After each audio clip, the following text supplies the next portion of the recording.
साहिब। कल मैं आपको कुछ बताया था। क्या?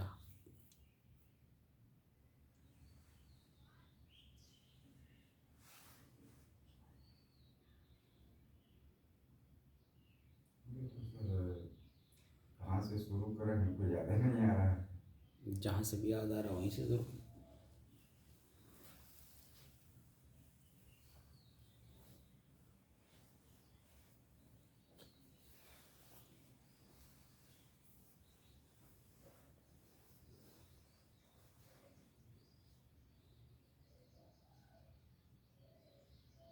सर आपको शुरू करिए, तब फिर हमको याद, फिर हम बताएंगे। कल मैं कहा था कि शरीर को तनाव में लेकर के न बैठिए, एकदम ढीला छोड़िए। किसी पे बोला था ना, आप जो बैठते हैं शरीर को ढीला नहीं छोड़ते हैं, दबाव लेके बैठते हैं। तो एक्चुअल में एक यहाँ पर एक सूत्र लागू होता है। जैसे गणित जब पढ़ते हैं हम लोग, तो मास्टर जो है जहाँ जैसी ज़रूरत देखते हैं सूत्र का प्रयोग करते हैं, तभी उसका सही आंसर निकल पाता है। तो हम लोग बैठे हैं सही आंसर निकालने की, मन एकाग्र हो, स्थिर हो और स्वयं में शांति का अनुभव हो। तो स्वयं में शांति का अनुभव कैसे होगा? हमारा मन एकाग्र है नहीं, हमारा मन स्थिर है नहीं, तो शांति का अनुभव कैसे होगा?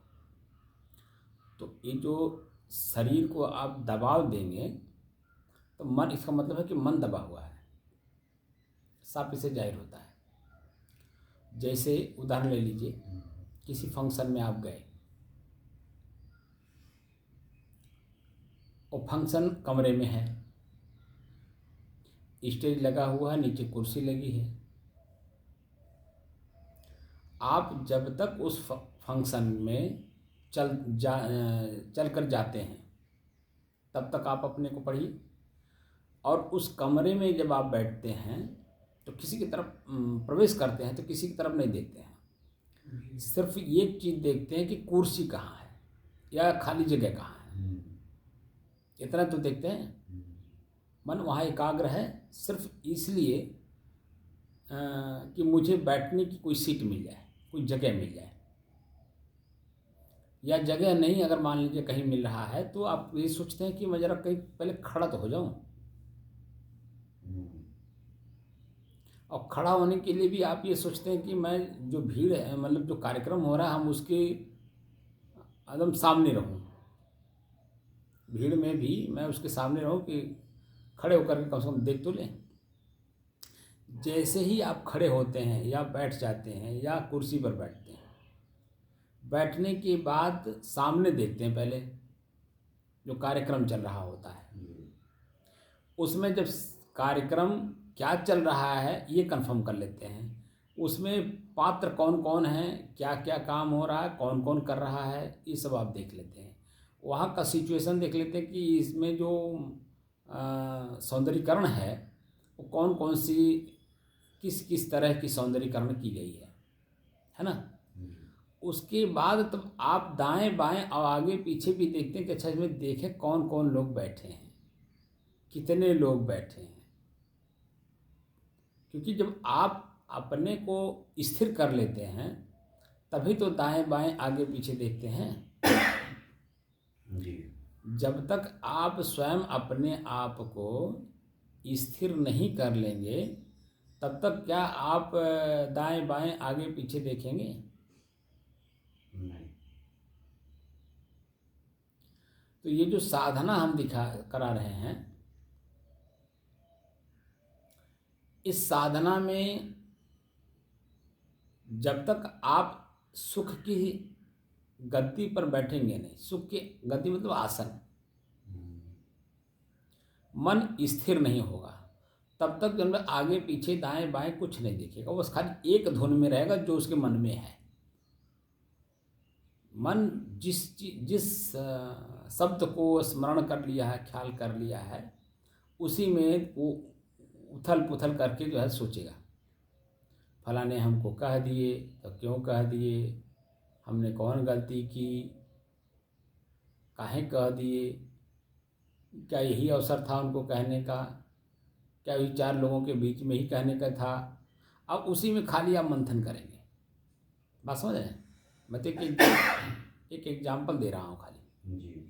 मन जो है किसी एक शब्द पे ही, उसी पे क्या, क्यों, कैसे, कब, कहाँ, कौन, और है ना, ये तमाम शब्दों का प्रयोग उसी में करेगा और उसी में परेशान रहेगा, उथल पुथल उसी मचाए रहेगा।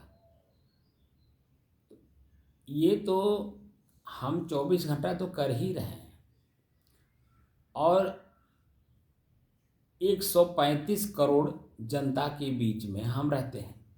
भारत की जो जनसंख्या है 1.5 अरब के लगभग है। वैसे कहने वाले तो 135 करोड़ कहते हैं, लेकिन 1.5 अरब के आसपास आपकी जनसंख्या है। इसी के बीच में हम रहते हैं। 100 माने 1.5 अरब जनसंख्या के बीच में मैं अकेला, अपने को अकेला कैसे महसूस करें? जब हम अपने को, स्वयं को जानते हैं तभी तो जो है हम कुछ करते हैं। जैसे अपनी भूख समझ में आई, अपना शरीर समझ में आया, अपना परिवार समझ में आया, तभी तो आप नौकरी, खेती, बिजनेस या अन्य उपाय करते हैं 4 पैसा अर्निंग का। जब अपने को समझते हैं तभी तो करते हैं। उसी गांव में अन्य लोग भी हैं, उसी गांव में आपके जाति बिरादरी के जो उसको बोलते हैं पटीदार, वो लोग भी हैं। उसी गांव में आपके अपने परिवार के सदस्यगण भी हैं। उसी परिवार के अपने सदस्य में आपको अपना परिचय होता है कि भूख मुझे भी लगता है, प्यास हमें भी लगता है, नींद हमें भी लगती है, कपड़े की ज़रूरत हमको भी है, सोने के लिए बिस्तर की ज़रूरत हमको भी है। तो अपनी सारी व्यवस्था आप स्वयं करते हैं कि नहीं करते हैं?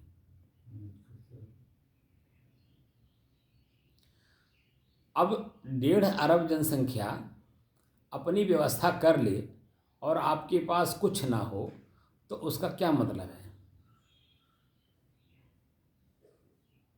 आपके पास किसी की तरफ ताकने की ज़रूरत नहीं।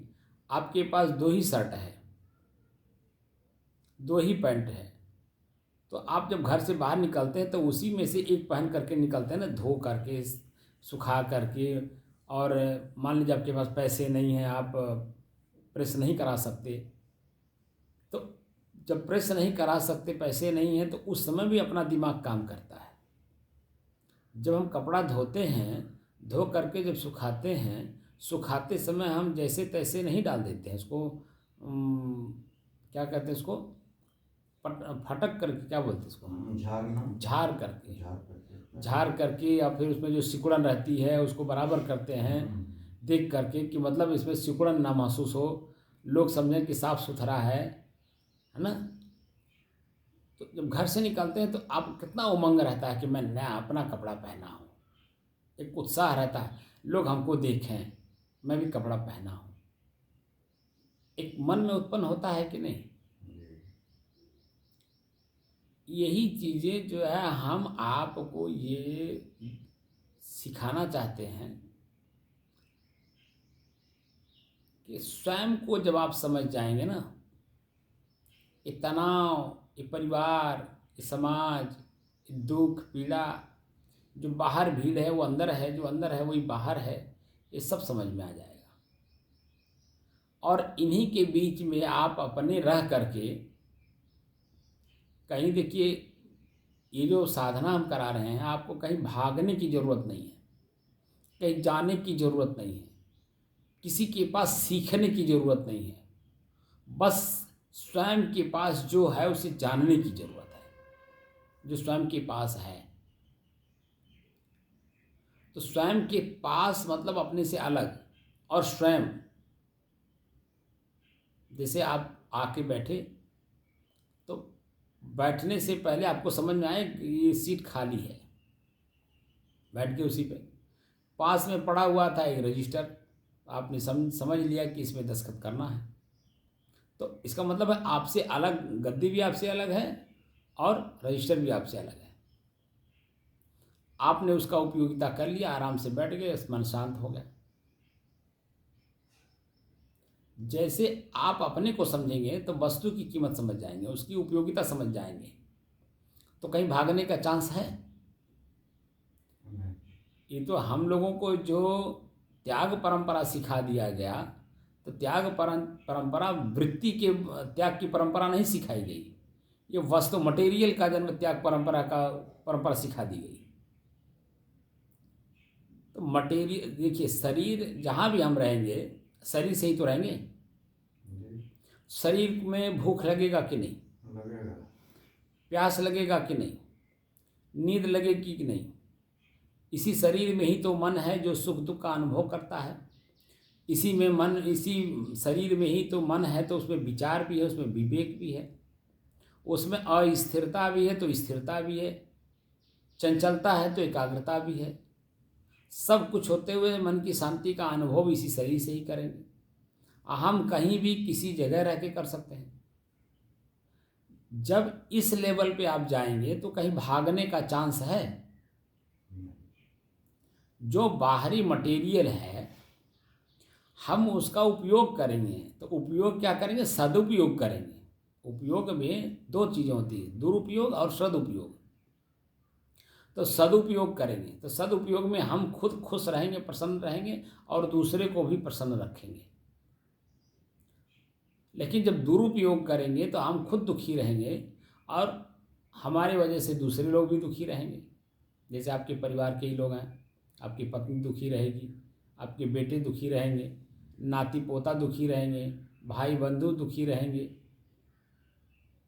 परिवार के अन्य सदस्य, आपके नात बात आपकी वजह से दुखी रहेंगे क्योंकि आप खुद दुखी हैं।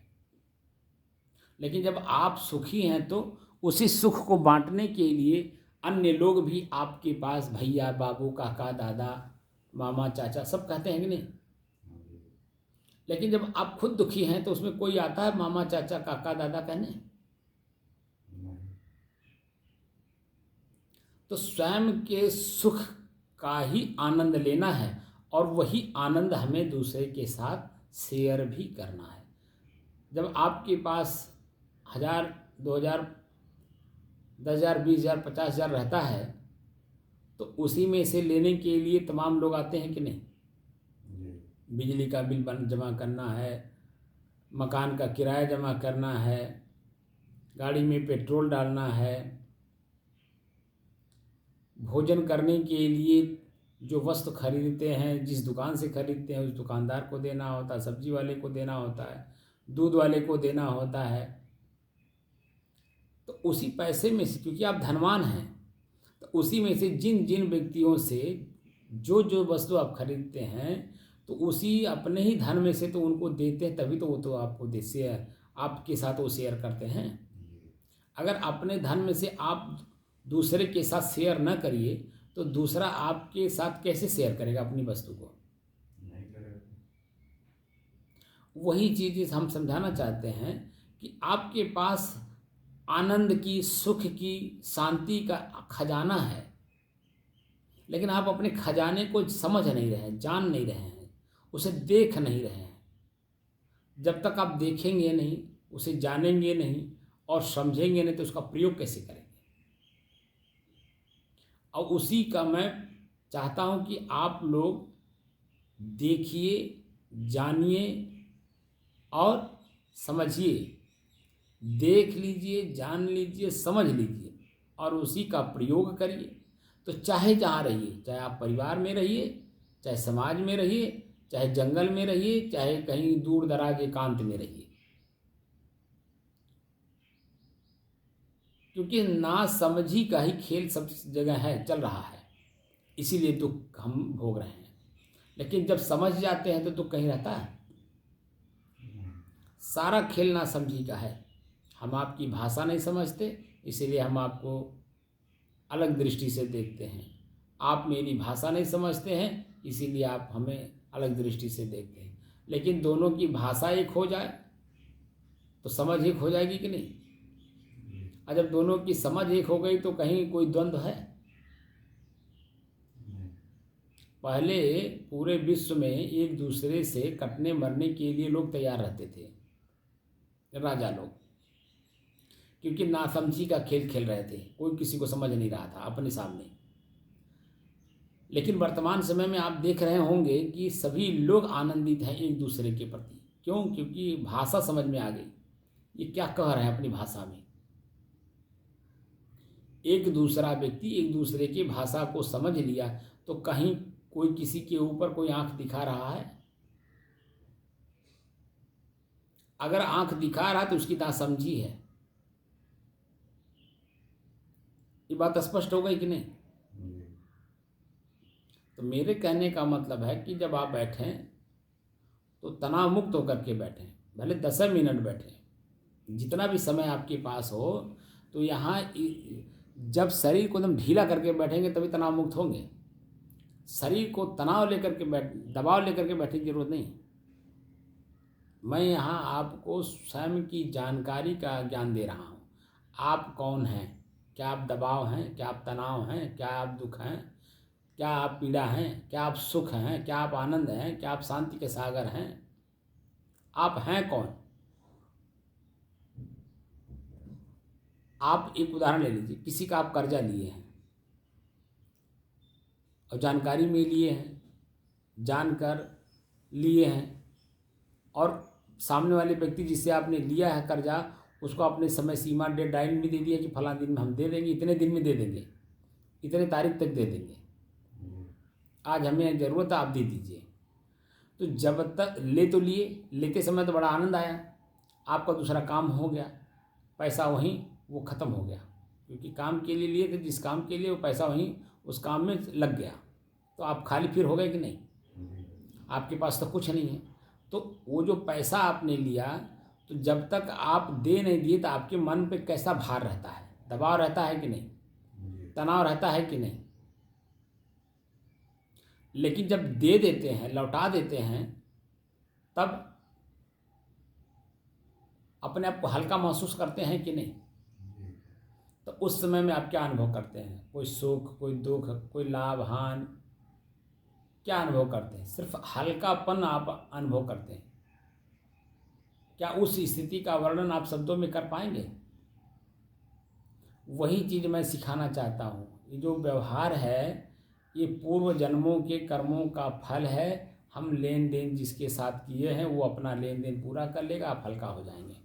लेकिन जब तक लेन देन पूरा नहीं होगा आपके ऊपर दबाव, तनाव, दुख, पीड़ा, खिंचाव सब बना रहेगा, और उसी में किसी का आप दे करके सुख भी अनुभव करेंगे, आनंद की अनुभूति भी करेंगे, किसी से लेकर के दबाव भी महसूस करेंगे। लेकिन जब दोनों स्थिति नहीं है तब कैसी स्थिति आपकी है? ना आपने किसी को दिया है और न किसी से आपने लिया है। ऐसी स्थिति में आप कैसे लग रहे हैं?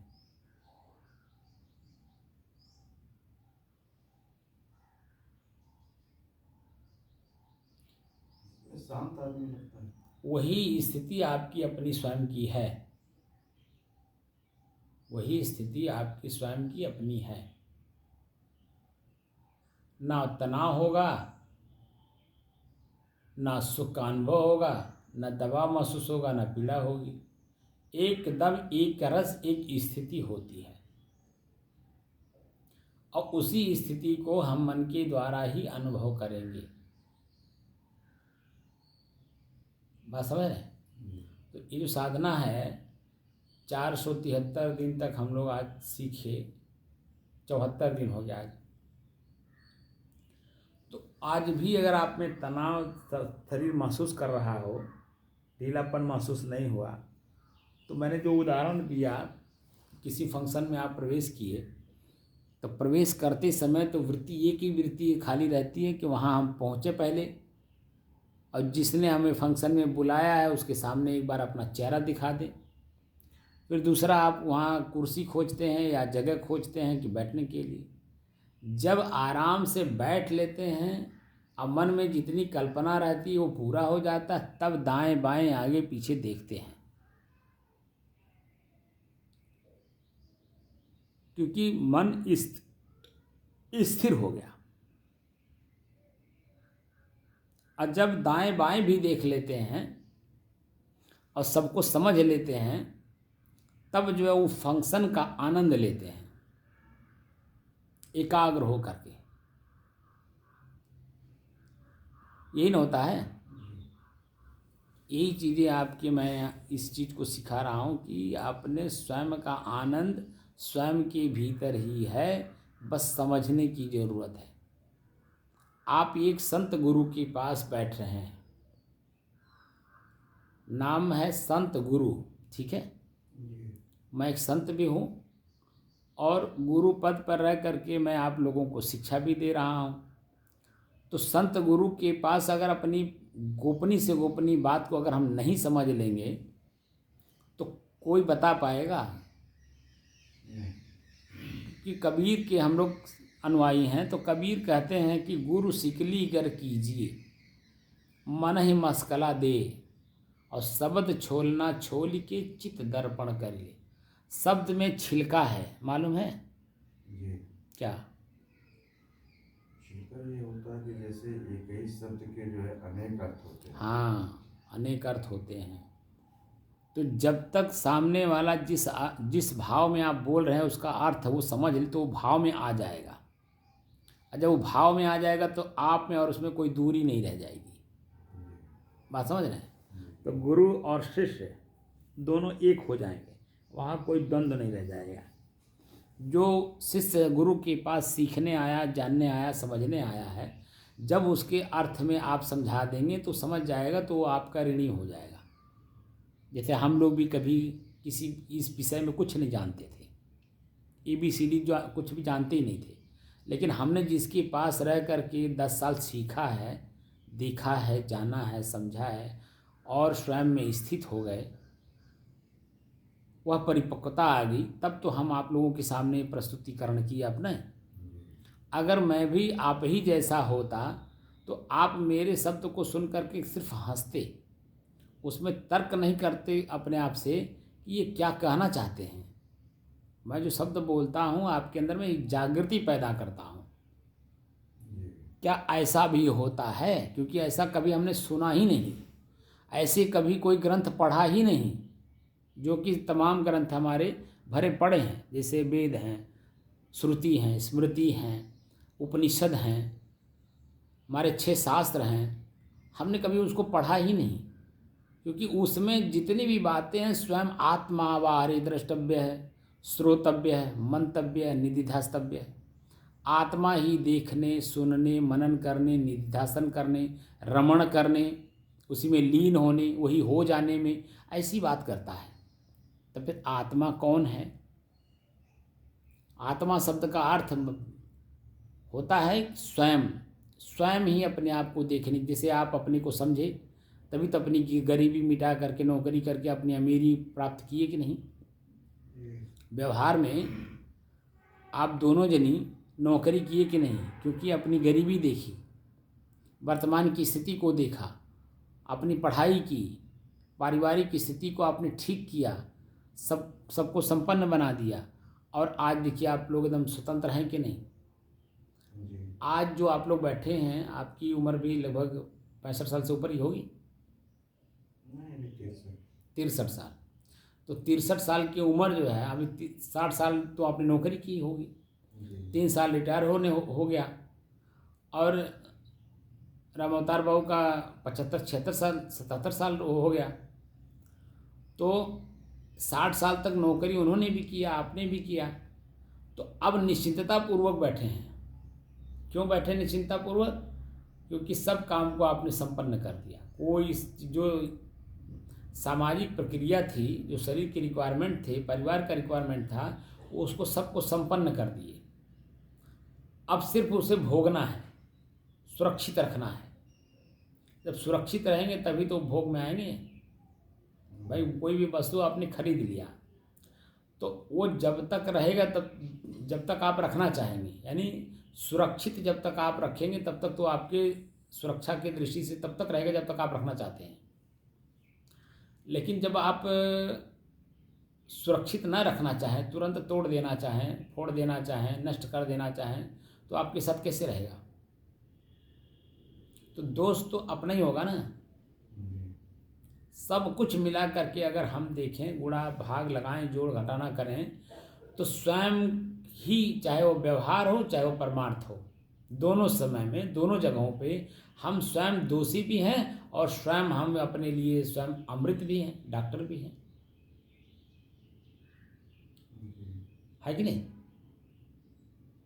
जितना भी व्यवहार और परमार्थ दोनों को, स्थिति को जब देखा जाएगा तो स्वयं दोषी हैं। व्यवहार हमारा गलत हुआ तो वहाँ हम दुखी हो गए क्योंकि हमको लोग गलत बोलने लगे। हर व्यक्ति की यही दशा है। और परमार्थ में भी यही है। परम अर्थ, परम माने श्रेष्ठ, अर्थ माने प्रयोजन। हमारा मुख्य प्रयोजन क्या है? कि हमारा मन शांत रहे। हम यही चाहते हैं, हम शांत रहें, हमारी मनोवृत्ति शांत रहे। और उसी जो हमने चंचल स्वयं बना लिया है, उसी चंचल बनाए, अपने ही बनाए हुए चंचल मन को, और हमें स्वयं ही फिर एकाग्र भी करना है, स्थिर भी करना है, और स्वयं अपने आप में शांति का अनुभव भी करना है। यही परमार्थ है, परमार्थ में। तो जो व्यवहार, हमारे गुरु जी हमसे कहा करते थे, मैं शुरू में आया गुरु जी के पास, तो एक बात बार बार वो कहते थे, जिसका व्यवहार पवित्र है उसका परमार्थ बनते देरी नहीं लगेगा।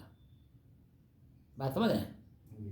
जिसका व्यवहार पवित्र है उसका परमार्थ बनते देरी नहीं लगेगा, लेकिन जिसका व्यवहार सही नहीं है उसका परमार्थ कभी सिद्ध होगा ही नहीं। तो व्यवहार क्या है? तो उस समय हम बच्चे थे, हमको कोई जानकारी तो थी नहीं ABCD उम्र के हिसाब से। तो हमको ये कहते थे कि कोई भी व्यक्ति आए आपके पास, यहाँ आप अकेले रहते हो, एकांत में रहते हो, कोई व्यक्ति आया, वो आपके पास आया, तो उसका सम्मान आप करो। व्यवहार ये कहता है उसका सम्मान करो। कोई आया तुरंत उठ करके पहले चटाई बिछा दो, उन्हें बैठाओ, उनको पानी पिलाओ, जो भी आपके पास है वो प्रस्तुतिकरण करो। वो बाहर से चल करके आ रहा है तो उसकी रिक्वायरमेंट को पढ़ो कि तत्काल में इसकी ज़रूरत क्या है। धूप से आ रहा है, गर्मी से आ रहा है, प्यासा है, भूखा है, नींद की ज़रूरत है, इसकी रिक्वायरमेंट क्या है, आवश्यकता उसको भाप लीजिए और उसी तरह से उसके साथ व्यवहार कर दीजिए। वह तृप्त हो जाएगा, संतुष्ट हो जाएगा, फिर आपकी 2 शब्द शंका भी सुन लेगा।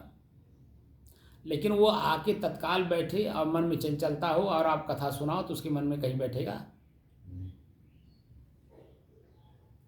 तो जब तक वह स्वयं अपने आप में संतुष्ट नहीं होगा आपकी बात सुनेगा ही नहीं। और जब तक सुनेगा नहीं तो आपको जानेगा क्या आप क्या करते हैं। अपनी बात को अगर किसी से जनाना है तो वह जनाने से पहले हमको स्वयं उसके लेवल पे उतरना होगा, उसको पहले जानना होगा उसकी आवश्यकता क्या है। और जब उसकी आवश्यकता पूरी कर देते हैं तब आपको अपनी आवश्यकता आपकी भी पूरी हो जाती है। ये न होता है।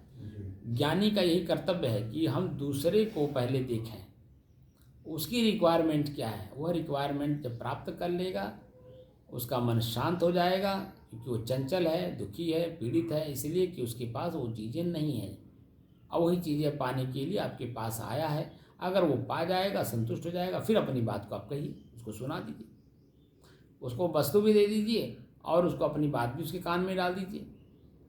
वो वस्तु पा करके खुश होकर के जाएगा, पहले अपना काम करेगा। वस्तु पाया ना, जिसको खोज रहा था, जिस लिए खोज रहा था, तो जिस लिए खोज रहा था वो पाया तो वो जा करके उसको पूरा करेगा। पूरा कर लेगा तो फिर वो रिलैक्स हो जाएगा। तब उसके बाद जो आपकी आवाज़ कान में उसकी गूंज रही है, पड़ गई थी, वो गूंजेगी। उन्होंने क्या कहा था, ये बात है, इस समय में ये बात कहा था वो, उन्होंने उस पर चिंतन करेगा और जब चिंतन करेगा तो एक निष्कर्ष पे पहुंचेगा, तो आगे वो अभी जन्म सतर्क होकर के उस कार्य को करेगा। बात समझ रहे हैं?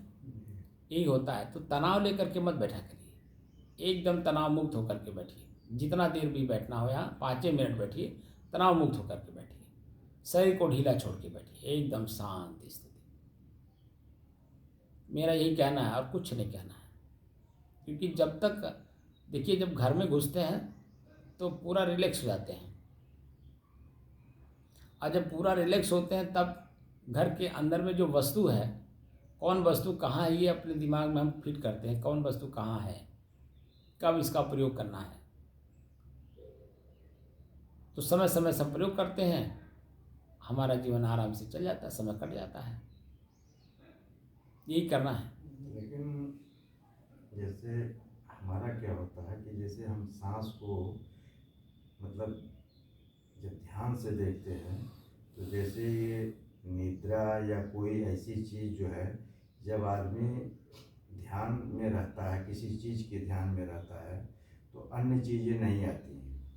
और जब हम ध्यान से विचलित होते हैं, तब हम क्या होता है कि जैसे सोचते, मतलब हमको जैसे सांस देखना है, अगर हम सांस देखने में अगर मतलब एक तरह से जैसे देहात में कोताही बोलते हैं कि कमी करते हैं, उधर जो सोचने का देखने का कमी करते हैं, तो जब हम रिलैक्स में आते हैं तो हमको जो है फिर निद्रा आ जाती है। लेकिन अगर हम किसी चीज़ में अगर एक्टिव रहेंगे तो निद्रा नहीं आएगी। दोनों में एक चीज़ है कि जैसे जब शरीर एकदम रिलैक्स हो जाता है तो शरीर भी जो है मतलब आराम चाहता है। तो यही तो मैं समझाना चाहता हूँ। मूल बात तो यही है कि आप जो हैं, वह जो मैं बार बार, आप सुने हैं कि नहीं, कि उपनिषद में ये बातें आई है कि जो नींद अवस्था है वही एक्चुअल में आपकी अपनी अवस्था है। तो वहाँ देखिए, कोई मन है, कोई तनाव है, कोई बात को लेकर दबाव है, कोई एकाग्रता है, कोई स्थिरता है, कोई शांति का अनुभव भी नहीं होता है। मैं वही तो जानना चाहता हूँ, वही तो असली मोक्ष की स्थिति है, जो मोक्ष आप चाहते हैं, ठीक है, वही तो है। अगर यही चीज़ है तो हमारे समझ में ये नहीं आता कि जैसे आदमी जितना परिश्रम करता है उसको उतना बढ़िया नींद आती है। तो बाहरी थकावट की वजह से ना, तो वो थकावट की वजह से मैं आती मैं है। मैं आपको बताऊं, वो हम्म। देखिए, दो वृत्ति है। एक होता है देख कर, जान कर, समझ कर करना होता है, बात समझ रहे हैं। जी। एक होता है बिना देखे, बिना जाने, बिना समझे किया जाता है। तो उसमें ये होता है कि पता नहीं कौन परिणाम आई, ठीक, अच्छा जवन आई तो देखल जाए, ये परिभाषा हो जाता है। लेकिन जब हम देख कर, जान कर और समझ कर करते हैं तो परिणाम पर भी ध्यान रखते हैं। परिणाम माने फल। जी। तो फल पर, जैसे पेड़ हम लगा रहे हैं, कोई आम का पेड़ है और बीज आप लगा रहे हैं, कलम नहीं लगा रहे हैं, बीज लगा रहे हैं। तो बीज लगाने का मतलब हुआ कि कम से कम तो 15 साल के बाद ही तो फल देगा। जी। अब 15 साल तक क्या उसकी देख रेख आप नहीं करेंगे? पुराने बूढ़े लोगों को आपने देखा है, खन्नक मार करके पौधा लगाते थे। जी। बगीचा जो लगाए हैं आपके बाप दादा, वो क्या उनके उसके बारे में आपको जानकारी है? खन्नक मारते थे, पसीना निकाले हैं उस पेड़ में, उस बगीचे में। कभी हम लोगों ने उसके बारे में जानने की कोशिश की? वो जो देख रेख है,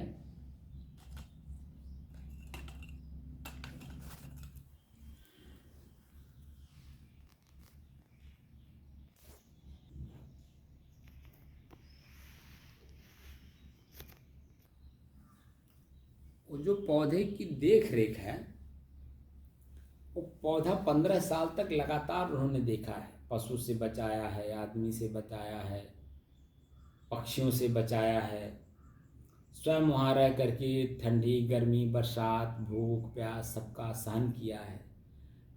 कि भाई हमने, किसी ने लगाया था तो आज हम उसका उपभोग कर रहे हैं। हम आज लगा देंगे तो हमारे बेटा बेटी, नाती पोता जन उसका लाभ लेंगे, हमारे बाद वाले लाभ लेंगे, ये सोच करके वो काम करते थे, ठीक है ना। तो उसमें आप देखेंगे कि जब उनके रहते रहते जब फल लगता था तो कितना मन में उनकी प्रसन्नता, उदारता। आओ हो तो हूँ 2 ठो आम खा ले, आओ हो तो हूँ 2 ठो आम खा ले, ले हो तो हूँ 2 ठो आम ले जा, चटनी बना लिया। ऐसी भावना आती थी कि नहीं? बचपन में आपने इस चीज़ को रीड किया अपने परिवार के बड़े सदस्यों की, जी। ये भावना थी कि नहीं? तो मैं यहाँ आपको अपनी ही नींद को देखने की बात कर रहा हूँ ना, मैं जानने की, समझने की, उसी में लीन होने की बात कर रहा हूँ, मैं जानकारी में उस चीज को प्राप्त करने की बात कर रहा हूँ। जब आप रिलैक्स मोड में रहेंगे तभी तो उसे जान पाएंगे, और जब उसी को जब जान लेंगे, यही मेरी स्थिति है, तो आप हमेशा देखिए तुलनात्मक अध्ययन करेंगे। आप कोई भी आंख जैसे खोलेंगे, दृश्य देखेंगे, उसमें भी आप उसी चीज़ को देखेंगे। कान से शब्द सुनेंगे तो शब्द में जो आपको तीर की तरह चोट लग रहा है कि फूल की तरह कोमल लग रहा है, कैसा लग रहा है, कैसा महसूस हो रहा है। और इन दोनों के बाद भी क्या हम जो अनुभव कर चुके हैं अपनी स्थिति का, क्या उसमें ये उपयुक्त है? क्या उसमें सुख है, क्या उसमें दुख है, क्या उसमें पीड़ा है, क्या उसमें तीर है, धनुष है, बाण है, क्या है उसमें? वहाँ देखेंगे आप कुछ भी नहीं, एकदम शांत। मैंने क्या कहा, जब तक आप किसी का कर्ज लिए हैं तो एक बोझ महसूस होता है, एक दबाव महसूस होता है कि नहीं? लेकिन जब आप कर्ज मुक्त हो जाते हैं तो उस जिस दिन आप पैसा उसका पेमेंट करते हैं, उस समय आपकी मानसिक स्थिति कैसी होती है? क्या उसको कभी आपने पढ़ा? मैं पढ़ने की बात कर रहा हूँ, जानने की बात कर रहा हूँ, समझने की बात कर रहा हूँ, देखने की बात कर रहा हूँ। तो अभी तक तो जो भी आपने काम किया, भले घर बनाया, भले आपने शादी की, चाहे अपनी की हो, चाहे पुत्रों की हो, चाहे अपने भाइयों की हो, बहनों की हो, जो कुछ भी किया आपने, उसका फल देख करके आपने नहीं किया। अभी तो बस ये सामाजिक प्रक्रिया है, हम समाज में रहते हैं, सब लोग कर रहे हैं, हमारा भी कर्तव्य, हमको भी करना है, बात समझ रहे हैं? लेकिन अब हम यहाँ पर जो सिखा रहे हैं वो कोई भी काम आपको करना है, हम सत्संग ही कर रहे हैं, तो सत्संग क्यों कर रहे हैं? क्यों हम प्रपंच नहीं कर रहे हैं? क्यों हम पंचायत नहीं कर रहे हैं? क्यों हम मीटिंग नहीं कर रहे हैं? शब्द ही तो है। पंचायत भी वही समस्या का समाधान करने के लिए पंच बैठते हैं। कोई समाज में समस्या आ गई है, 5 लोग बैठे, उसे पंचायत कहते हैं, समस्या का समाधान करने के लिए मीटिंग किया जाता है। विभाग की कोई कमी आती है तो उसमें मीटिंग किया जाता है विभाग के अधिकारियों के साथ बैठ करके, ये होता है। तो ये जो सत्संग हम कर रहे हैं ये भी तो वही है। कोई समस्या है, कोई दुख है, कोई पीड़ा है, तो गुरु और शिष्य एक दूसरे के पास बैठ करके अपनी समस्या का समाधान कर रहे हैं कि मेरा दुख क्या है। तो दुख यहाँ पर क्या है? एक शब्द है वासना। हम जो सत्संग कर रहे हैं वासना निवृत्ति के लिए कर रहे हैं। वासना ही हमारे सर पर बोझ है, और वासना कहते हैं इच्छा और कल्पना को। अब आप इच्छा कल्पना कुछ भी करेंगे सब इच्छा और कल्पना में ही जाएगा कि नहीं जाएगा? तो जब आपके मन में इच्छा नहीं है, कल्पना नहीं है, तो आप निभा रहे हैं कि नहीं? दबाव है नहीं, दबाव तो है नहीं, तनाव है नहीं, तो हल्कापन महसूस करेंगे कि नहीं? बात समझ रहे हैं हमारी? मैं उस लेवल पे ले जाना चाहता हूँ, अपने आप को स्वयं अनुभव करिए। और जब तक स्वयं अपने आप में अनुभव नहीं करेंगे तब तक कैसे काम चलेगा, आप बताइए? खाली यहाँ समय बैठ करके कर लेने से, हम भी आए हैं, बैठ लिए, काम देख लिए, जान लिए, क्या होता है? तो उससे आपको कोई बेनिफिट नहीं है। ये तो मन को बेनिफिट हो गया कि हम भी जाते हैं, बस कहीं कोई पूछेगा, कहो वहाँ जाते हैं, कहाँ? हाँ सब ध्यान में, हाँ जाता हूँ, बिल्कुल जाता हूँ, बड़े चाव से कहेंगे। लेकिन अगर वही प्रश्न पूछ ले कि अच्छा आपने वहाँ क्या जाना, क्या देखा, क्या समझा, तो जितना जाने रहेंगे, समझे नहीं, उतना तो बोलेंगे, उससे ज़्यादा तो बोलेंगे नहीं। मैं ऐसी चीज़ बता देना चाहता हूँ कि उसकी वो जो प्रश्न करना चाह रहा हो तो तुरंत आप भाप लीजिए क्या कहना चाहता है। क्योंकि जब आप स्थिर हैं, शांत हैं, तो सामने वाले की मनोवृत्ति आप पकड़ लेते हैं। आप विभाग में रहे होंगे, आपके नीचे जितने ही कर्मचारी काम करने वाले थे उनकी मनोवृत्तियों को आप भाप करके ही उनसे बात करते थे कि नहीं? आपके परिवार के सदस्य हैं, सबके बारे में आप जानते हैं ना, जिनको जो काम आप सौंपे हैं उनसे वही काम के बारे में चर्चा करते हैं कि अलग कोई काम की चर्चा करते हैं? क्योंकि उनकी मनोवृत्ति को आप जान रहे हैं। जब जान रहे हैं तो उसी के अनुसार आप चर्चा कर रहे हैं, उनके साथ वैसे व्यवहार कर रहे हैं, तो वो भी खुश, आप भी खुश, आपका काम भी खुश, आपको किया हुआ है, अब पूरा समाज खुश है, क्योंकि आप एक बात को समझ रहे हैं कि किसके साथ कितना चर्चा करना है, क्या काम लेना है किससे, है कि नहीं। तो यही बात मैं अपनी मनोवृत्तियों को जानना चाहता हूँ कि अपने मनोवृत्तियों को जानिए।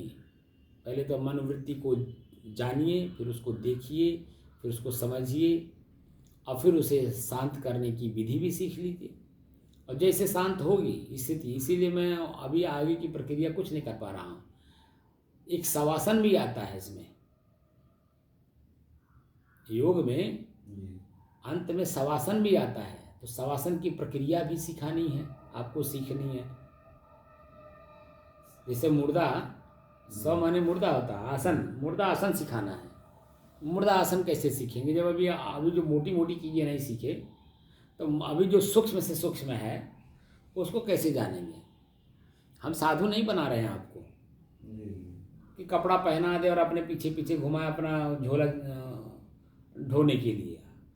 हम नहीं चाहते, हम ये चाहते हैं जो झोला आप ले करके कटहर की तरह बोझा लेके घूम रहे हैं, एक एक करके देख देख करके जान जान करके उसमें निकालते रहिए, खाली करिए, तभी तो हल्के होंगे। पहले से भर लिए हैं इसीलिए हम वजनदार हैं, भारीपन महसूस हो रहा है। तो उसमें जितनी आवश्यकता हो उतना रख लीजिए, बाकी निकाल दीजिए। कंवार किसको कहते हैं, ये झोली में जो नहीं पावता उन्हें रख लेता है। होशियार उसे मानते हैं कि जितनी आवश्यकता है उतनी झोली में रखता है। बात मानते हैं नहीं। तो जितनी वो जान करके जब झोली में रख रहा, अटैची में रख रहा है, तो क्या करेगा, उतना रखेगा जितना वो बोझा उठा ले। आवश्यकता की भी चीज़ें जब ज़्यादा नहीं रखेगा, उतना रखेगा जितना से वो बोझा उठा सके, उसको लेकर चल सके।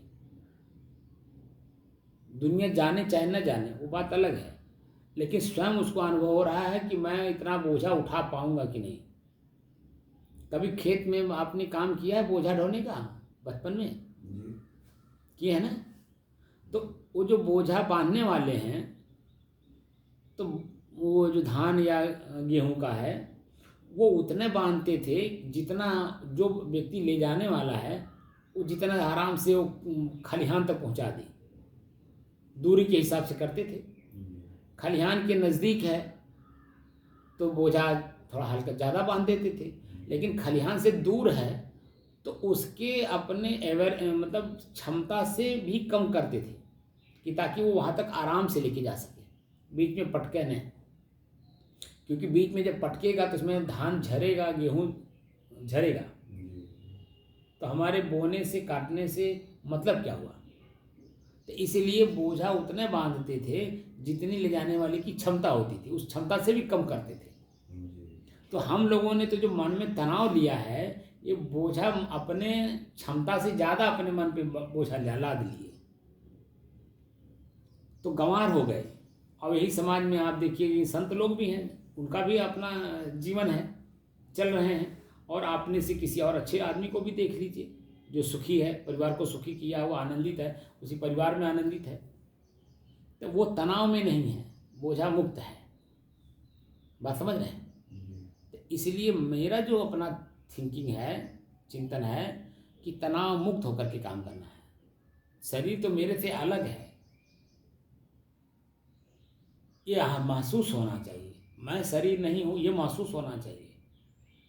जब तक खुद महसूस नहीं होगा तब तक वो विधि आप जान नहीं पाएंगे ना आगे वाली।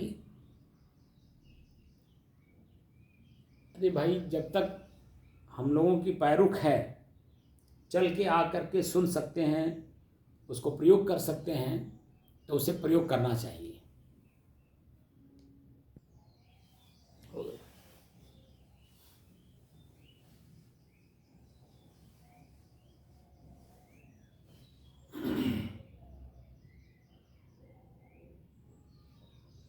साधना करते करते, साधना का आज 474 दिन हो गए।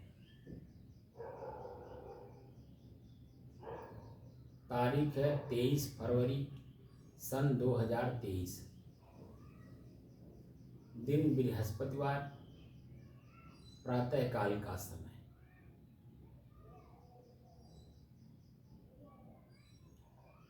हम अपने श्वास को अपने से अलग होकर के इसलिए देख रहे हैं कि दृष्टा और दृश्य का अभ्यास कर रहे हैं। मैं स्वयं दृष्टा हूँ, साक्षी हूँ, देखने वाला हूँ, जानने वाला हूँ, उपभोग करता हूँ।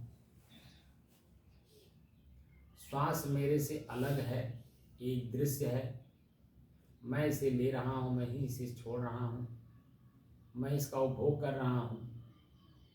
तो उपभोग करते समय हमें ज्ञान होना चाहिए। जैसे भोजन करते समय भोजन का जब ज्ञान है और अपने आप का ज्ञान है, तो भोजन कितना भी स्वादिष्ट हो, हम उचित ही जितना शरीर को ज़रूरत है उतने ही शरीर को देंगे।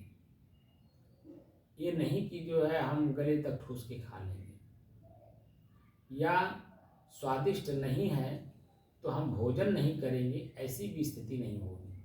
हम स्वादिष्ट हो या स्वादिष्ट ना हो, शरीर की रिक्वायरमेंट जितनी है, शरीर की आवश्यकता जितनी है, उतना हम शरीर को दे देंगे।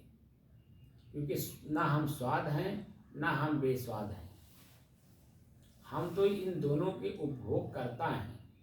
क्योंकि शरीर मेरा है, मैं शरीर नहीं हूँ, ये अनुभव होता है। दृष्टा दृश्य का जब हम अभ्यास करते हैं तो शरीर मेरा है, मैं शरीर नहीं हूँ। तो जब शरीर मेरा है तो शरीर के जो पार्ट हैं, विभाग हैं, वह विभाग भी तो मेरा है। आँख एक विभाग है, कान एक विभाग है, जीभ एक विभाग है, हाथ एक विभाग है, पैर एक विभाग है। उसके अपने अपने नियम भी तो हमने बनाए हैं। आँख से देखना है तो कितना देखना है, कैसे देखना है, किस रूप में देखना है, तमाम इसमें विश्लेषण होने लगता है। कान से सुनना है तो कितना सुनना है, कब सुनना है, कैसे सुनना है। हाथ को चलाना है तो कहाँ चलाना है, कैसे चलाना है, किस रूप में चलाना है, चलाने का परिणाम क्या होगा। पैर से चलना है तो कितना चलना है, कहाँ जाना है, कैसे जाना है, किस रूप में जाना है। इन सब चीज़ों का जब ज्ञान होता है तो हम इसका सदुपयोग सही करते हैं। और उसका फल यानी परिणाम भी कौन भोगता है, हम स्वयं भोगते हैं।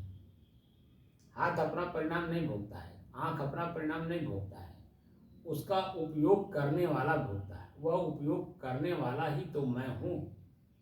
जब मैं इसे जानूंगा और इसका परिणाम भी देखूंगा तो इसकी सही उपयोगिता का प्रयोग करूंगा, सही उपयोग करूंगा, गलत उपयोग नहीं करूंगा। क्योंकि मुझे मालूम है इसका परिणाम ये आएगा, इसका फल ये आएगा। तो जब आप आम लगाए हैं और उस पर बेर उग जाए तो खाएंगे, क्योंकि इच्छा तो आपकी आम की है। बेर भी खाने की जो चीज़ है, लेकिन वो चीज़ें नहीं प्राप्त होगी जो आप जिस इच्छा से पेड़ को लगाए थे।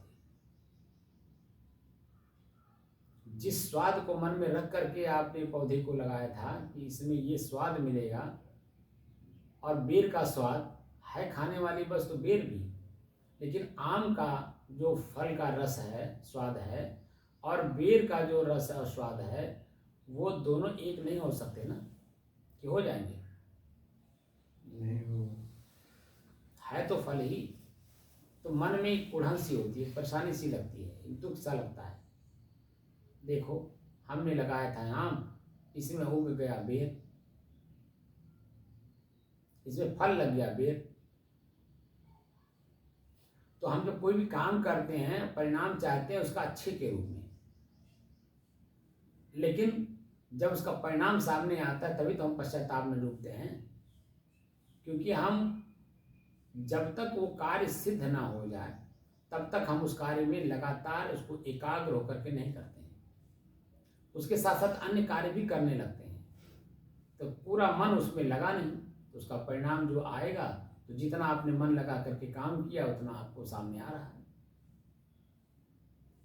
तो एकाग्रता किसी भी काम को करिए, जहाँ भी रहिए, वर्तमान में रहिए, और जिस काम का बीड़ा उठाइए उस काम को जब तक सिद्ध ना हो जाए दूसरा काम मत छूइए, दूसरे रास्ते मत चलिए, दूसरी बात मत सोचिए, दूसरी बात मत बोलिए, ना दूसरी बात सुनिए।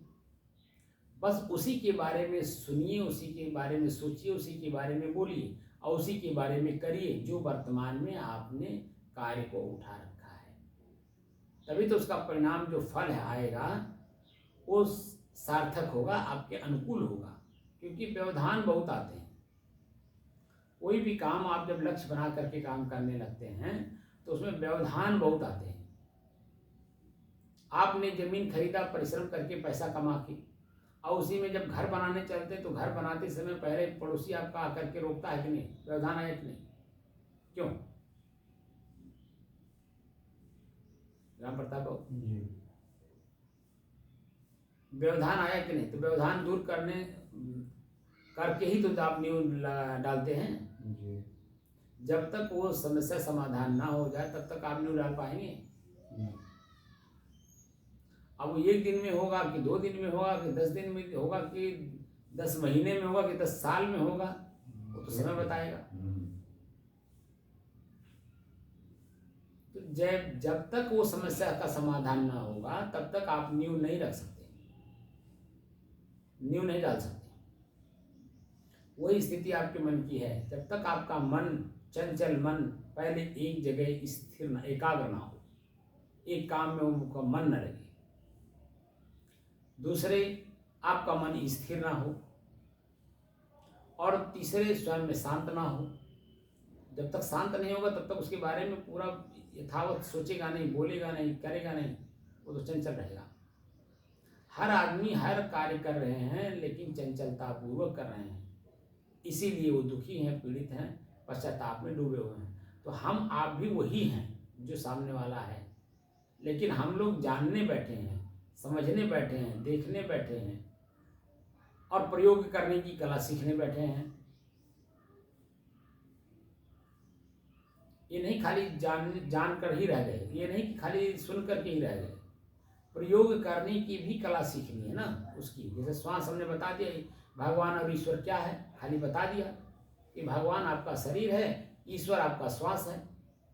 अपने श्वास को प्राणायाम करिए। प्राणायाम का मतलब है आपका श्वास अंदर जा रहा है, बाहर आ रहा है, अंदर जा रहा है, बाहर आ रहा है, इसी को प्राणायाम कहते हैं। प्राण आयाम, प्राणवायु का आयाम माने आना और जाना, आना और जाना, इसी का अभ्यास करना। तो उसमें और भी चीजें तो मिलावट करना है। जब तक और चीजें मिलाएंगे नहीं तब तक उसमें और स्वादिष्ट वो होगा नहीं।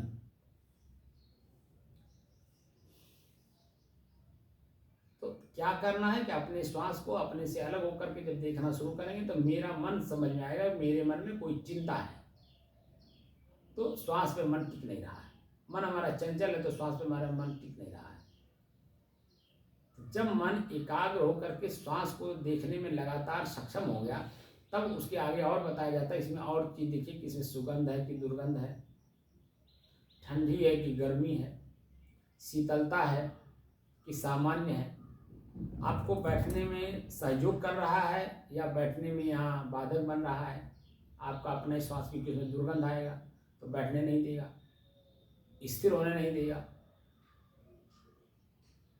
तो ये सारी चीज़ों और उसमें धीरे धीरे जोड़ा जाता है और जोड़ते जोड़ते जोड़ते जोड़ते प्रयोग कराते कराते आप उस चीज़ को जाना दिया जाता है जो आप जानना चाहते हैं। तो वो धीरे से, कभी आपने मशीन पर पट्टा चढ़ाया है?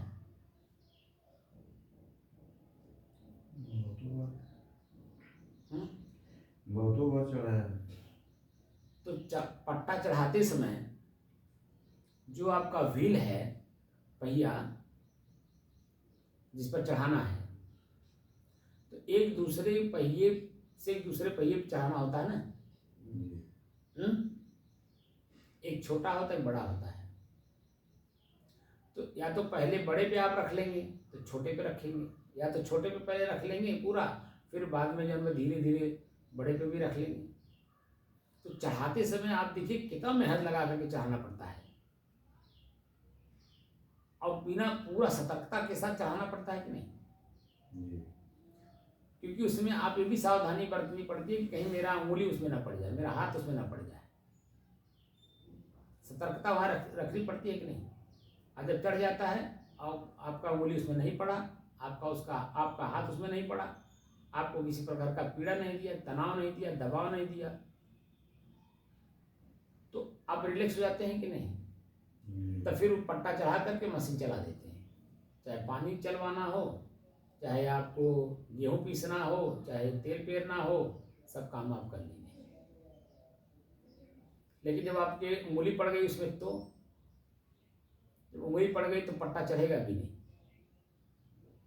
अगर चढ़ भी गया तो उतारना पड़ेगा, क्योंकि उंगली इसमें दबी है।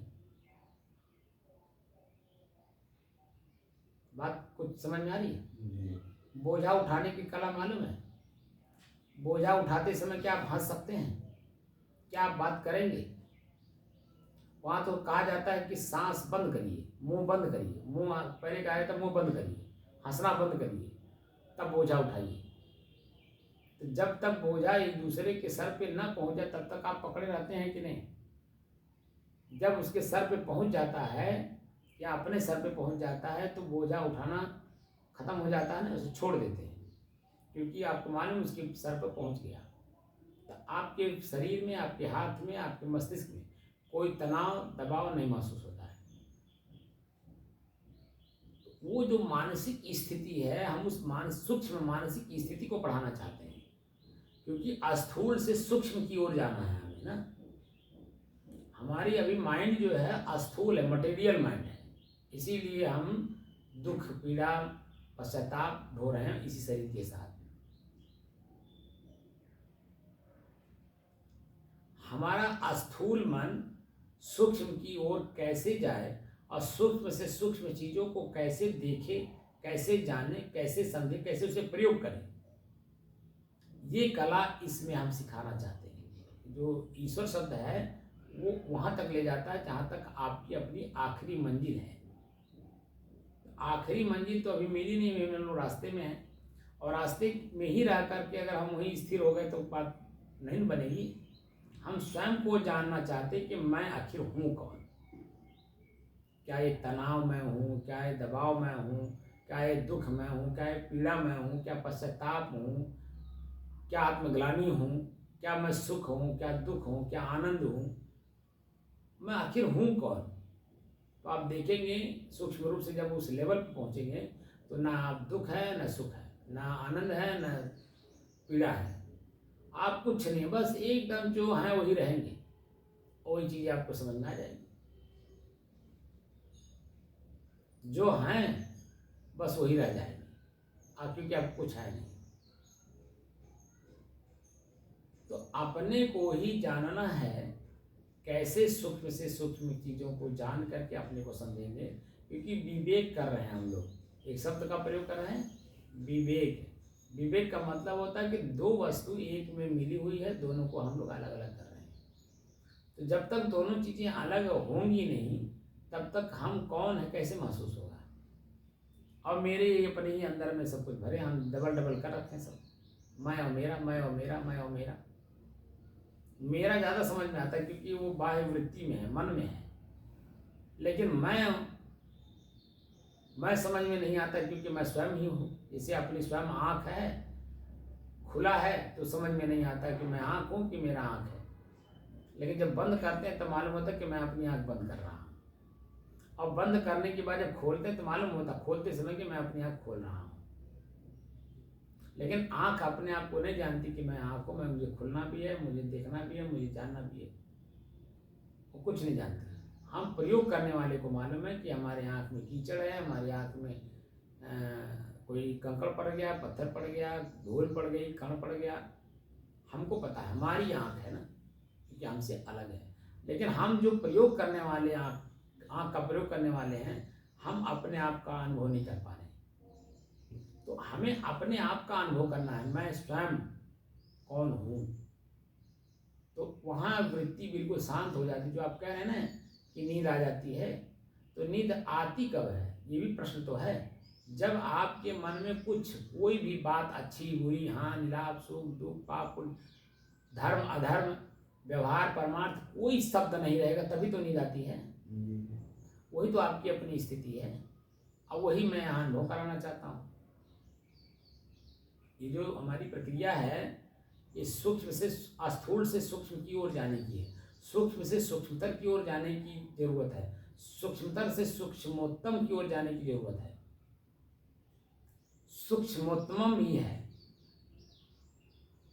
कितनी बार बोला मैं, स्थूल सूक्ष्म सूक्ष्मतर सूक्ष्मोत्तम सूक्ष्मोत्तमम, 5 शब्द हो गए ना।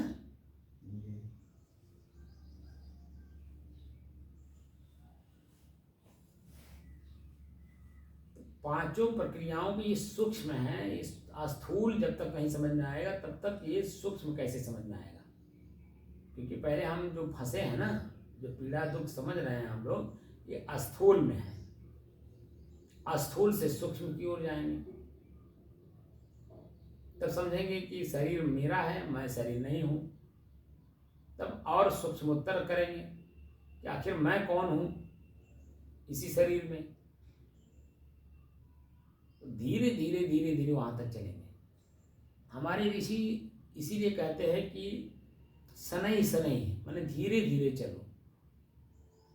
दौड़ के चलोगे, तेज चलोगे तो गिर जाओगे, यानी फंस जाओगे। क्योंकि वृत्तियां आपको उलझा देंगी, कहीं न कहीं किसी न किसी रूप से उलझा देंगी। बस वहीं आप सीमित रह जाएंगे, जो आप खोजने चले थे वो नहीं पाएंगे। तो ये ऐसा मार्ग है, इस मार्ग में आप दौड़ करके नहीं चल सकते, तेज चल करके नहीं प्राप्त कर सकते।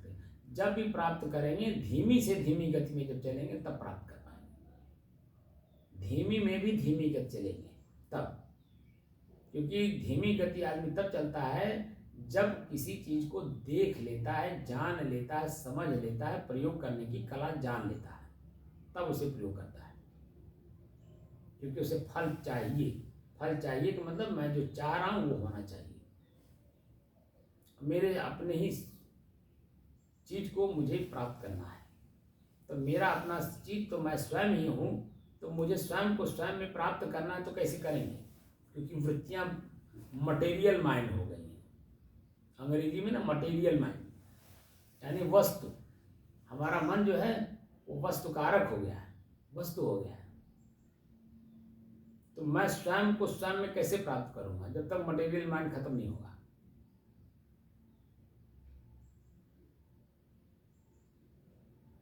हमारी बात आप लोगों को समझ में बात आई कि नहीं?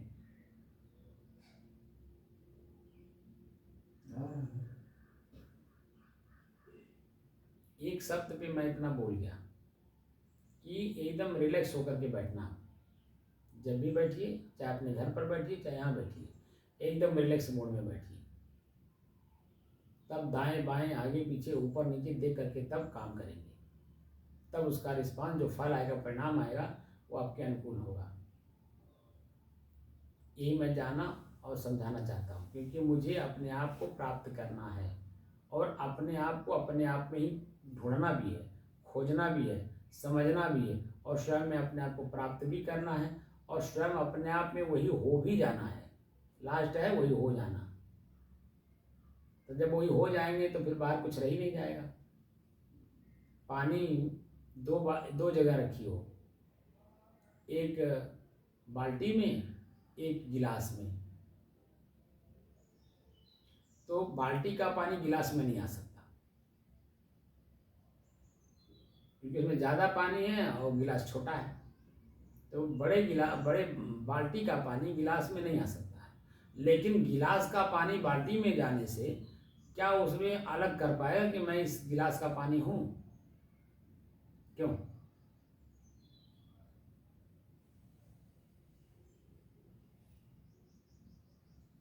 मेरी बात को समझ गए राम प्रताप बाबू जी? क्या कहा मैंने?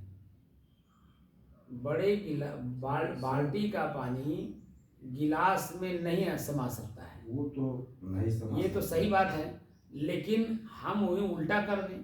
नहीं, उल्टा करे चाहे सीधा करे सर जी। अगर बाल्टी फुल है तो एक गिलास का पानी बाल्टी में कैसे आएगा? ये नहीं आएगा। मैं तो ये समझाना चाह रहा हूँ। लेकिन जब दोनों तरह का पानी जब एक भी मिल जाएगा तो उसको अलग नहीं कर सकते। हाँ, यही बस कहना छोटे बड़े से मतलब नहीं है। जब कोई चीज़ उसमें मिल जाता है तो उसको जैसे सेम चीज़ है तो उसको अलग नहीं किया जा सकता है। जैसे यहाँ उदाहरण मैंने इसीलिए दिया बड़े छोटे का, कि जैसे मैं बड़ा हूँ, आप मेरी तरह तो हो नहीं सकते, लेकिन जो बाल्टी का पानी चाहे वो गिलास में डाल करके पी लीजिए और चाहे गिलास वाला बाल्टी में डाल दीजिए, तो पानी का जो रूप रंग है वो तो दोनों का एक ही है ना, उसमें शीतलता एक ही है, रंग एक का है, क्योंकि एक में जब मिल जाएगा तो मैं अलग अलग नहीं हो सकती, मैं बाल्टी का हूँ, मैं गिलास का हूँ। तो जो मैं हूँ वही आप हैं, जो आप है वही मैं हूँ। वो हैं, लेकिन अभी इसमें अंतर है हमारे समझ से। जो पानी का प्रॉपर्टी जो है दोनों सेम है, लेकिन यहाँ आप और हमारे में प्रॉपर्टी अलग अलग है। आप हमको ज्ञान दे रहे हैं, हम ग्रहण कर रहे हैं, यहाँ अलग अलग है। और वहाँ आप हमसे श्रेष्ठ हैं, आप हमको दे रहे हैं जो चीज़ हम नहीं जानते हैं। लेकिन जब पानी पानी का हम मतलब तुलना करेंगे तो वो गिलास का पानी और वो पानी अगर सेम जगह से आया है तो उसमें कोई प्रॉपर्टी नहीं है, जो छोटे का वही बड़े का है। लेकिन अगर पानी जो है जैसे पानी ही है, अगर मान लीजिए कि एक गिलास में शुद्ध पानी है, एक अशुद्ध पानी है, तो अब उसमें शुद्ध और अशुद्ध हो गया तो दोनों की प्रॉपर्टी अलग हो गई।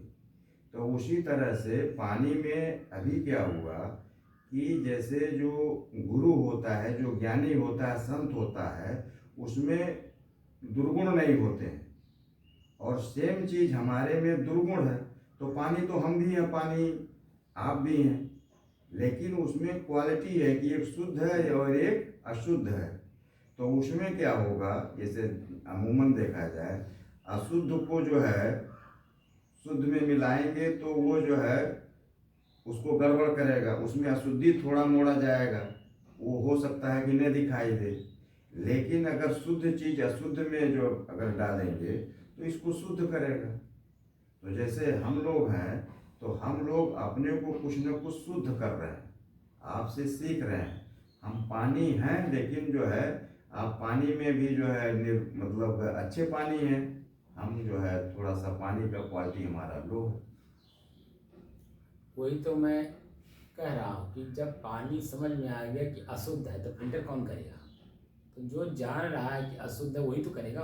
पानी तो अपने आप में जान नहीं रहा कि मैं अशुद्ध हूँ, पानी तो अपने आप में जान नहीं रहा, उसको प्रयोग करने वाला ने समझ रहा है कि ये पानी अशुद्ध है। तो जब आपको, जैसे मैं शुद्ध हूँ ये तो मुझे पता है, आप अपने अशुद्ध हैं जब अपने जान जाएंगे तो शुद्ध करेंगे कि नहीं करेंगे? अपने स्वयं को करेंगे। जो अशुद्धि है उसे निकाल देंगे तो पानी अपने आप में क्लियर हो जाएगी कि नहीं हो जाएगी? जो मिलावट है उसमें, अशुद्धि जिसको हम कह रहे हैं, पानी में कुछ मिल गया तभी तो अशुद्ध है, अब वो उसमें से निकल जाएगा तो शुद्ध जाएगा। वही तो मैं कह रहा हूँ कि आप अपने को जब जान जाएंगे तो जौन चीज़ आप मिला लिए हैं अपने आप में, अपने रोटी में वो जो मिला करके आपने मिलावट कर लिया है, तो वो मिलावट जब समझ में आ जाएगा तो अपने आप निकल जाएगा ना, निकाल देंगे आप, अपने आप निकाल देंगे और निकाल करके स्वयं अपने आप में उसे पी लेंगे पानी को, अब पी करके तृप्त हो जाएंगे। बस मेरा यही समझाने का मतलब था कि जो हमने स्वयं मिला लिया है अलग से, क्योंकि मेरे में कोई मिलावट है नहीं, मैंने मिला लिया बाहर से, तो जो मिलावट है वही तो दुख का कारण बन रहा है। और वही मिलावट जब हम उसको परिमार्जित कर दें, निकालने बिना परिमार्जित कर दें, फिल्टर कर दें, तो वही मेरे लिए अमृत हो जाएगा। जैसे कुचिला है, कुचिला क्या होता है? कुचिला जहर है तो प्राकृतिक चीज, बस एक फल है, लेकिन वही कुचिला जब किसी वैद्य के द्वारा या किसी संत के द्वारा शुद्ध कर दिया जाता है तो वही अमृत का भी काम करता है। बात समझ रहे हैं? तो हम लोगों का काम क्या है कि अशुद्ध चीज को शुद्ध करने की कला सिखाई जाती है, कि आप अपने खुद कला सीख जाओ। तो जो चीजें आप अपने में आप खुद टटोलिए कि मैं कहाँ अशुद्ध हूँ, कहाँ शुद्ध हूँ, तो जब जहाँ शुद्ध रहेंगे उसे अपने आप आँख मूंद करके ग्रहण करते जाएंगे। लेकिन जहाँ अशुद्ध आप महसूस करेंगे तो उसको शुद्ध करने में भी सक्षम हो जाएंगे कि नहीं। जी। तो हम अपनी जो सक्षमता है वही सक्षमता आप में भी हम चाहते हैं कि आप भी परिपूर्ण होइए, सक्षम बनिए और अपने स्वयं को देख करके ही चलिए। पैर आपका है, स्वयं देख के चलेंगे तो कहीं कांटा नहीं गड़ेगा, तो आगे पैर बढ़ाते चले जाएंगे। लेकिन जहाँ कांटा गड़ा तो उसके आगे पैर बढ़ता है नहीं, क्योंकि दर्द महसूस होता है। जब तक वो निकल नहीं जाएगा तब तक आगे आप पैर नहीं रखेंगे।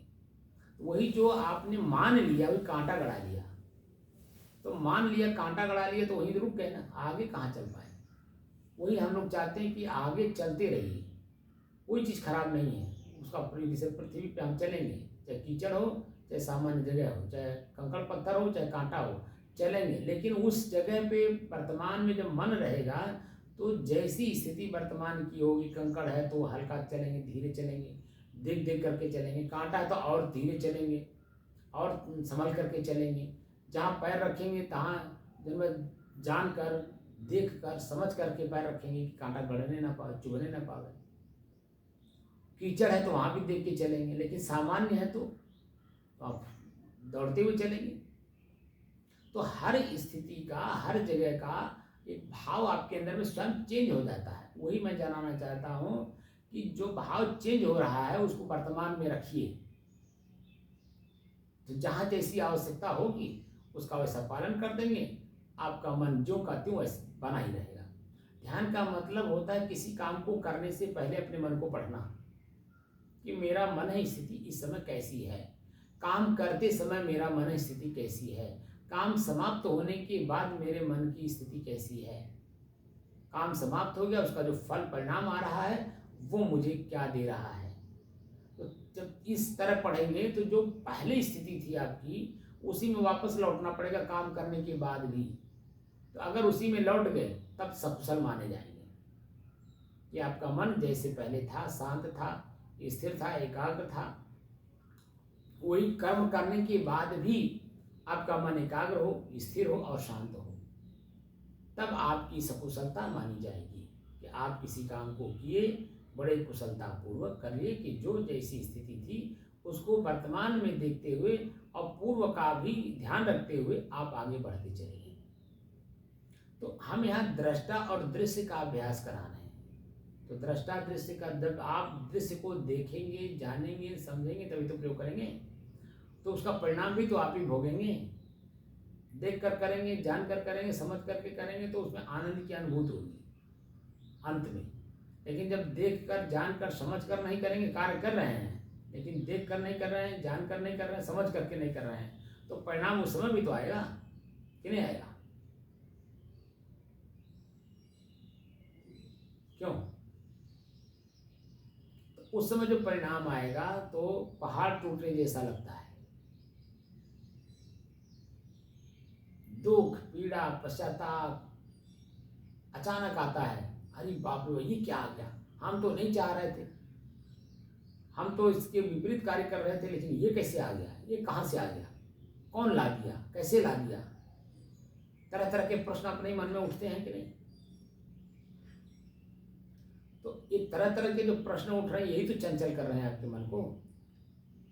और यही जब काम एकाग्र होकर के कर रहे हैं, चंचल मन से नहीं कर रहे हैं, तो उसका परिणाम जब आता है तो आपका ही मन गदगद होता है, प्रसन्नचित होता है, आनंदित होता है और यथास्थिति उसकी बनी रहती है। हम दोनों स्थितियां धीरे धीरे आपको पढ़ाना चाहते हैं, तो स्वयं जब देख करके करेंगे तब आप पढ़ पाएंगे। तो बात तो काफी समझ गए होंगे आप कि नहीं?